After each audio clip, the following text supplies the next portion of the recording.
Hey folks, Ben Wittes here at the gates of hell. We're going to try something new today for this special military operation. This is the first time I've ever tried to do this. It's going to be called Project With Me. I've invited a special guest who is going to be arriving anytime. We're going to sit with Peter Pomerantsev whenever he shows up, and we are going to basically project and record a podcast at the same time. We're going to have a conversation with Peter, whom I suspect does not need an introduction for most of you. And we're going to try to make a series out of this. I will invite people to come project with me, and we will project and antagonize the Russians and talk about Ukraine and Russia and see what happens.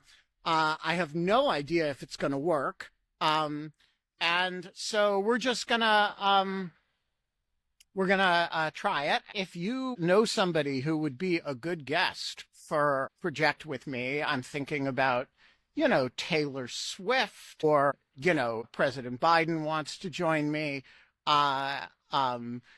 Please, reach out to them, tell them, come. This is the hottest show now on YouTube. And, it's going to be lit, as the kids say. At least if my guest ever gets here. As soon as we have Peter and we have equipment that's ready, we will get started. Lady Laser is prime. Let's get Lord Laser going. Hello, sir. Hey, would you like some ginger snaps? I would love some ginger snap. Well, the ginger chews from Have a seat, have a blanket, and let me give you a microphone. This is the live stream mic. This is your mic for the video. And just clip it on somewhere. You'll want this to keep warm. All right, I think we are ready to go here. So as I was explaining to the live stream audience, the embassy folks know I'm here. They've already had a visit. I've already had a visit from the Secret Service at their request. Okay. Which means that they are ready with their own spotlights. Okay. Which means that the amount of time between when we go up on the embassy and when they start shining their own spotlights will be very brief. So we will have. So what will they shine their spotlight on? Well, they shine their spotlights on their own walls. What is this person doing here? So they shine their spotlights on their own walls, a big Z, a big V, and they do it to both to confuse Ukrainians and make them think I'm shining a Z and V, and also to blot out what I'm shining. Okay. And so, you could say it's juvenile. You wouldn't be wrong, but it's strangely effective.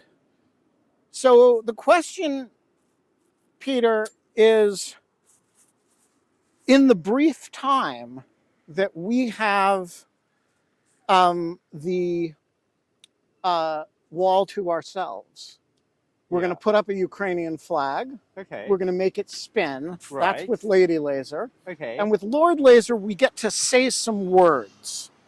What do you want to say?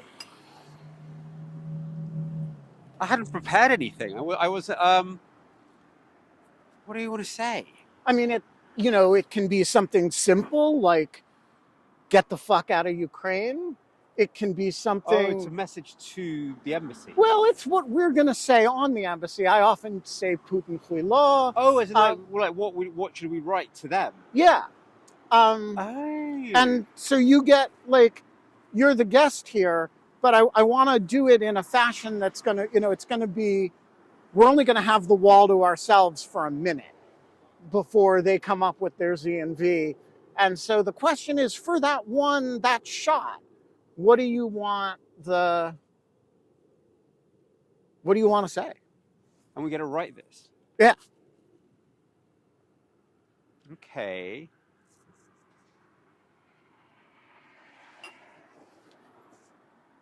Well, I've just spent the day working on a long essay about. Long is the opposite of what we're going for. No, here. I'm just like, about enforced indoctrination in the occupied territories.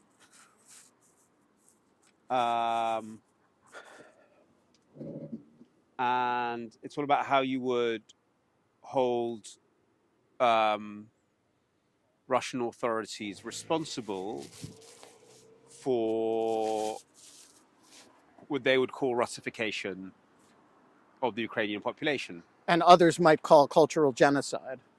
So the essay is all about what is cultural genocide and why isn't that actually a crime in international law, and going through the things they do. So that's kind of where my brain is now. I mean, like, you know, How about Russification is a crime? we can It's do a little that. bit complicated. It's a little It's complicated. a little bit complicated and maybe not sort of like, you know, I like to say that with my lawyer here, not because I'm worried legally about it, but I'd like to know what like a good international lawyer would think of a formulation like that. Yeah. I've been interviewing all these lawyers, you know. All right. So, but how about stealing 20,000 children? So this is the kind of Is not really a debatable matter, right? okay. So return Ukraine's kidnapped children. Okay. You return Ukraine's stolen children. The issue is that people know about the 19,000 children, at least a little bit. Obviously, there's an ICC case around that. But there's 1.5 million who are just living in the occupied territories and whose identities are being stolen. And that's a much more legally complex area.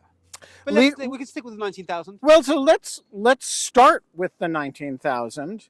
Yeah. And then we can go from there to a rewriting of the Genocide Convention of 1948. Yeah, well, we're not. That's probably not going to happen on the wall, but so are we live streaming? We are live streaming. This is exciting. And the question is, it's about as exciting as Washington gets, I'm going to say. You know, okay, we've got a little bit of a problem with the apostrophe. Well, Ukrainian stolen children. Ukrainian stolen children. Okay. You see, we didn't have a lot of time. And they put up ZV. They put up the ZV. All right. But now. So where are they? Hold on. They are in their own compound. Are you the guy from Lawfare or not? I am the guy from Lawfare. I actually wrote you an email like 5 years ago and you responded. Patrick. Nice to meet you. Ben Wittes, a pleasure. Yeah, nice to meet you. I try to respond when people write me emails. Okay, so there we go. Now we are up. But there's they put a bit of thought into theirs. Oh yeah, they spend money on this.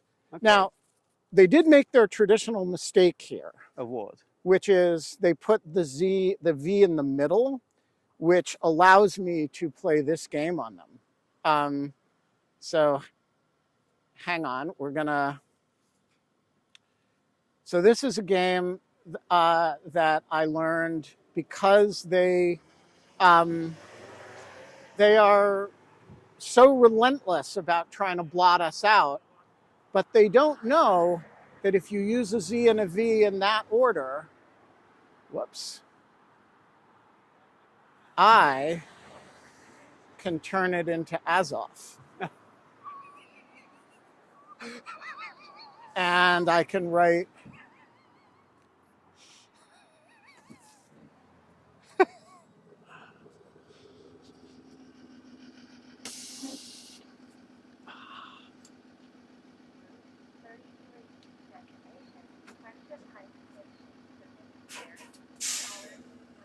That was very bad of me, people. That's very naughty.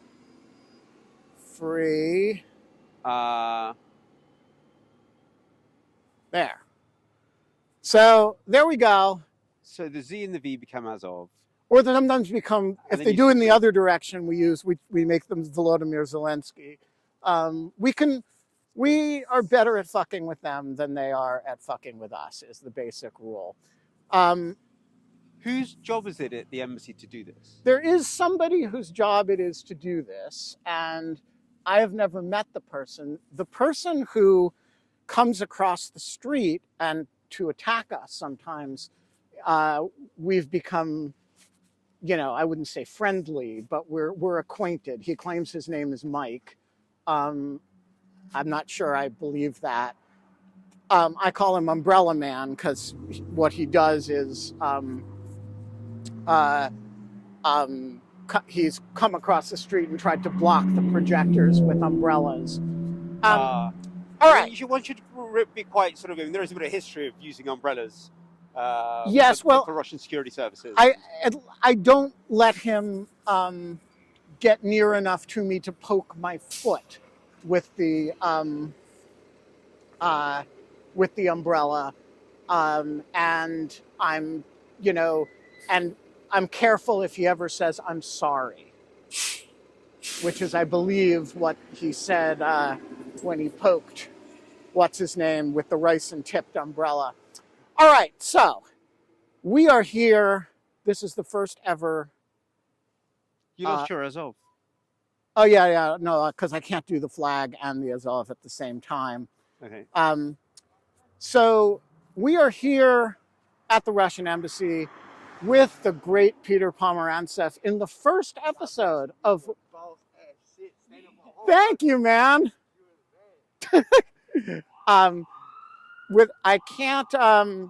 Peter. Most people who are interested in projections on the embassy know Peter, of course, journalist, historian, recent podcast with Ann Applebaum, which did really well. Is it still like way up on the Apple charts? No, it was only up on the Apple charts for like a day. It was only 5 episodes, so you've got to do new episodes. Right. It was just a 5-part thing. Yeah. So you've been, but you're, notwithstanding your accent, you're actually Ukrainian by birth. Is that right? I am Ukrainian by birth. I was born in Kyiv. I left when I was 9 months old. My parents were exiled, so I only had time to throw up over the Soviet Union, and that was pretty much the end of my relationship with it. And sorry, let's let the ambulance go by. And how did you come to be a kind of journalist of Russian propaganda, of information operations, of the war? Tell us a little bit about your history. After university, I went to Moscow. Did a bunch of things there. Worked in a think tank. Went to film school there, and then ended up working in the booming entertainment industry there. I did not know that. Yeah, that's the story of my first book. And so I spent like 9 years there between 2001 and 2010. And because I was working in TV, I was making reality shows, which I think even Americans now understand have some political meaning. And I kind of realized there was this new kind of authoritarian model being developed there, which was very different to 20th century ones. And I wrote my first book about it, about the propaganda, about this new type of authoritarian model that was being developed, which since then we've seen rolled out across the world. That was my first book. And then I wanted to work out, was that just a Russian phenomenon, or was propaganda changing across the world? So I wrote a book about propaganda across the world. And then I started thinking, what do I do about it? And so I wrote a book about a historical lesson about how to fight authoritarian propaganda, and those are my 3 books. And you've become, over the course of the war, one of the, I would say, the most important commentators on there's Tim Snyder, there's Ann Applebaum, there's you, there's a small group of people who are the sort of the non-military commentary side. And so how did you kind of go into the high altitude public intellectual side of this? I'm very much a mid-altitude commentator. Actually, when the war started, I found that commentating wasn't enough, so I helped found an NGO that combines. See you. Good to see you. We are joined by the great Luda Huntsman. Hello. Luda, Hi. Peter Hi. Pomerantsev. Lovely to meet you. Nice to meet you. Would you like a seat? How long? No, I'm fine. How long are you in town for? I live here. Oh, Well, until the Nice to 10th. meet Until the 10th, at least. So yeah, I found commentating was enough. I haven't actually been writing very much since the war started. I helped create an NGO that combines journalism and your sort of thing, legal stuff. So we put journalists and lawyers together. The journalists gather evidence of war crimes, the lawyers open cases. So doing a lot of that. And then doing a lot of research into why Americans care about foreign policy, when they care about foreign policy, and trying to spread that understanding around so America has a better way to talk about the war. So doing a lot of social research, doing a lot of legal work. So I haven't actually had time to do much writing. I found writing was kind of pointless in the first 2 years of the war because there was such good writing happening, not least by Ukrainians. But now that the world is going a bit cold on keeping track of the war, I feel that maybe I'll do more writing. I didn't feel it was necessary for 2 years. I only read about it. Although you did do a major podcast production. Well, that wasn't about the war. That was about That's America. about domestic Yeah. authoritarianism. So I'm at something called the Agora Institute at Johns Hopkins University, which is dedicated to the study of democracy. So I have to think about these things a little bit. But no, I felt there was so much good writing. I was so happy to see Ukrainians finally being read and translated. I really didn't feel that my voice was very necessary. But yeah, as I and say, yet I have the sense that I've seen you everywhere. Well, there you go. I'm everywhere when I'm not doing stuff. It's going to be terrible when I actually start doing stuff. Excellent. So what do you want to say next? You mean on the wall? Yes. Um, I have Heat Up. I have Stop Cultural Genocide in Ukraine. Stop the cultural genocide in the occupied territories. Stop the cultural genocide of Ukrainians. Something like that. And we now have up there Stop Cultural Genocide in Ukrainian occupied territories. Wow, that's catchy. Yeah, well, we can do longish, we can do short. The best one I've ever done was just 2 words, and it didn't scroll. Uh-huh. It was just child murderers. It was right after they bombed the children's hospital, and I put it on the ambassador's house, and it went the image went completely viral. And I don't know why that one, but like when it doesn't even scroll and when it's just a flat image, people really love that. So Luda, what do you want to say? I'd like to say go home Russians. Go back to Russia and make Russia small again. Right? Yeah. Free Buryats and free Tovans and stop sending them to war. But I guess how many words do you? No, we can go I bet I can do make Russia small again without a fast scroll. Let's find out. I think we have a friend here. Thank you. Ben, you're a bit of a street celebrity. You do this a few times, it makes an impression. Make Russia small again. And let's try to do it without moving. Hang on.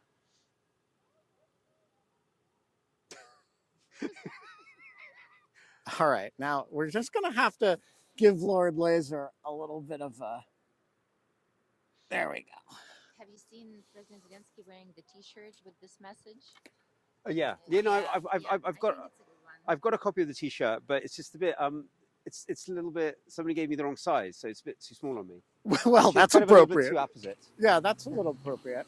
I like this. Let's. I think it's you do it much quicker, right? Than it used to be like you had to do a lot of effort. Is it? I've gotten better at it.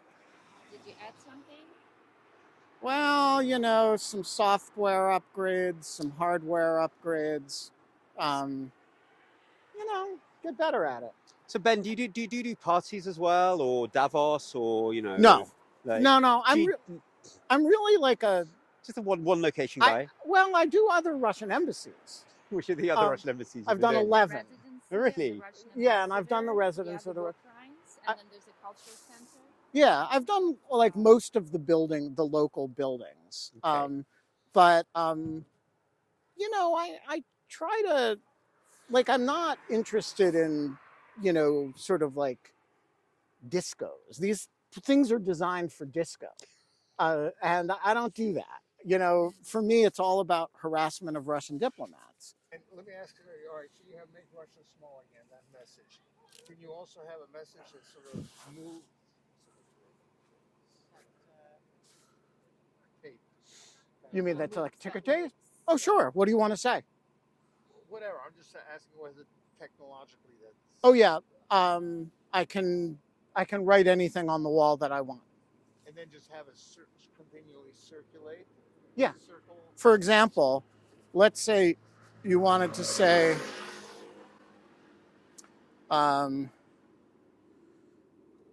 get the fuck out of Ukraine. So that's too long to fit. So we just make it bigger and we make it move.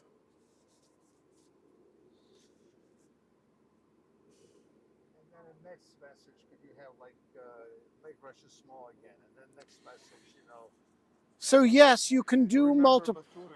You can do multiple ones in sequence. It requires a little bit more hands-on management than I can do all by myself. So I do tend to do them one at a time. Thick, Yeah. white. So tell us about your current project. You've been thinking a lot, as you said, about war crimes in the.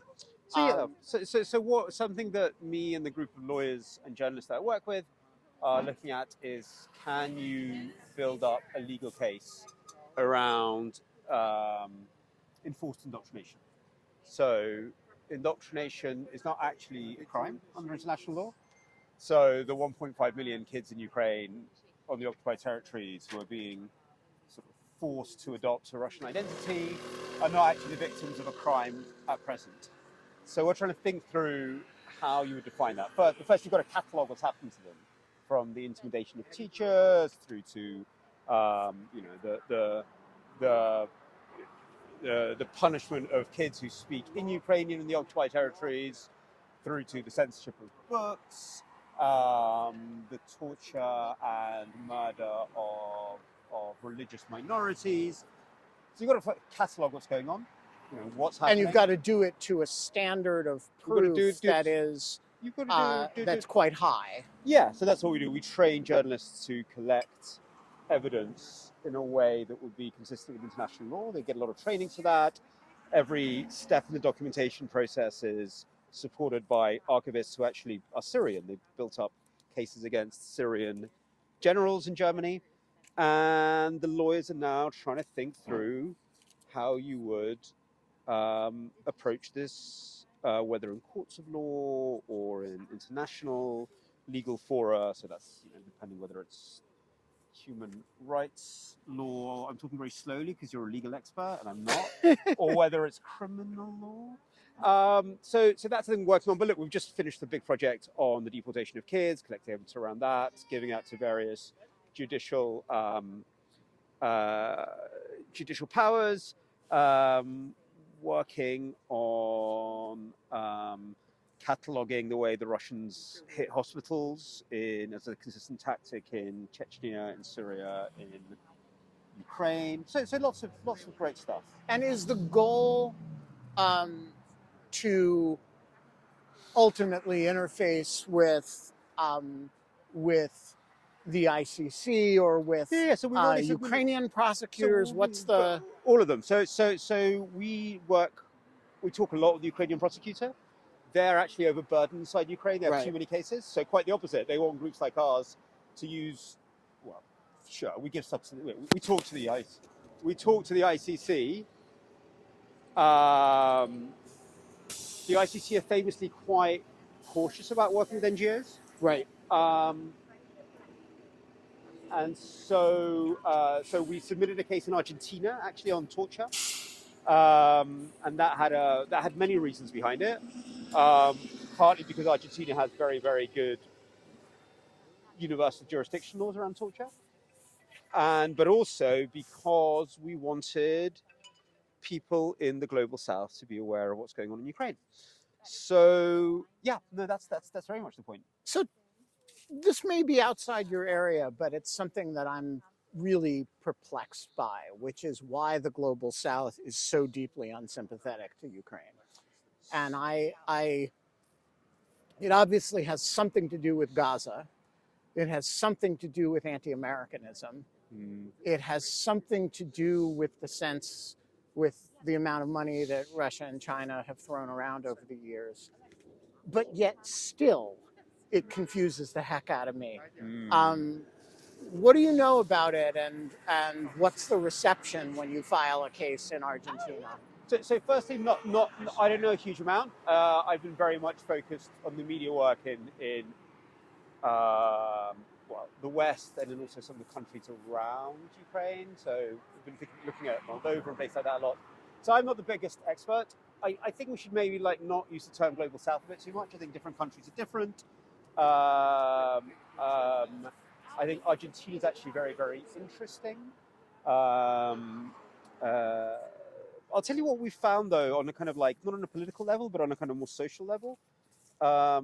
If you talk about sort of the geopolitics of this, or the sort of the various traumas, then people are quite they don't necessarily sympathize because they might have a very different geopolitics. So I don't know, in India, if you talk about sort of the confrontation between Europe and America and Russia, then people are quite unsympathetic. But if you talk about sort of common, specific experiences, I'll catch Peter when we're leaving. Yes, Peter? yeah, lovely to see you, George, yeah. George. Lovely to meet you, George. So when you talk about specific experiences, so in South Africa, when you talk about the experience of children that have been kidnapped and taken away, when you talk about the specific experiences of, I don't know, starvation being used as a tactic, or the attacks on hospitals, or torture, then people find a very common set of experiences that they can share. But I think a lot of it is the geopolitics. There's just I think I was just in South Africa, in Johannesburg, and I had a lot of people telling me, really describing the war purely in terms of the confrontation of America and Russia, and with very little kind of understanding of the point of view of Ukraine. Or even that Ukraine, I'm always surprised by how quickly the conversation reverts to the crudest of whataboutism, right? Mm-hmm. That there must be something defective about U.S. policy in Ukraine because I don't like Israeli actions in Gaza, right? Which, may be a perfectly legitimate set of complaints, but one does not logically follow from the other. Yeah, I mean, I've noticed the same thing. It's very hard to focus the conversation on Ukraine and Ukraine's struggle for freedom. I haven't got to the roots of it, but it's obvious that you have to increase Ukraine's ability to speak inside these countries. It can't be Americans speaking for them, because they will be perceived as Americans first and foremost. So that's very important, and the way in is to talk about common experiences. We know that. So in Argentina, we opened the case because Argentina has its own history of torture, of regime torture, and very good laws around it. So it's quite easy to build that conversation, or relatively easy to build that conversation. Other countries, friends of mine, colleagues who've been to Africa, say how countries who have suffered from Boko Haram understand a lot about the plight of kidnap children. And when we're talking about So as long as we're talking about kidnapped children, Yeah. I'm going to put this graphic up. yeah, This and if we're talking about sort of like indoctrination as a crime, firstly, that's something that's affected many colonized countries. But now that's something very, very, that's clearly happening with the Uyghurs in China. So there's lots of ins, but you're quite right. The sort of like the thing to avoid is these sort of like geopolitical psychodramas, which distract from reality quite often. So for the English speakers, this giant word is children. I programmed the laser to do it because of the Mariupol theater bombing, Right. where the people in the Mariupol theater had written children in Russian on the parking lot, and it had been bombed anyway. And so on the anniversary of that, I just plastered this across the embassy. And as long as we're talking about stolen children um, and and re, and programmed children, I thought it was the appropriate thing to put up. Sorry, I interrupted you. No, I was at the end of my thoughts. Wh- Tell me as a legal guy, what do you think of these questions around indoctrination and cultural genocide? Because it's sort of the ultimate point of Russia's invasion. The ultimate aim is to break Ukrainian identity and remold it, and reshape it and reprogram it. That is actually the aim of the ultimate aim of the project, yes. and it's not captured in law. So what I would say is, first of all, that the definition of genocide in the Genocide Convention is too narrow. You know how that happened, yeah? I'm not sure I do. So I just happen to be writing about it, so I can tell you. So Lemkin, the guy who came up with the term genocide, when he wrote his first draft of the Genocide Convention, as he prepared for the big UN conference in Paris in 1948, had cultural genocide as a big part of it. And he knew the Western powers would freak out because they've done a little bit of cultural genocide themselves in colonized countries. But he hoped that basically at this moment, post-Nuremberg, he could introduce it. They actually did it via African delegates. He thought if the African delegates could push it, the Western powers would be so keen to show their human rights munificence, they would adopt it.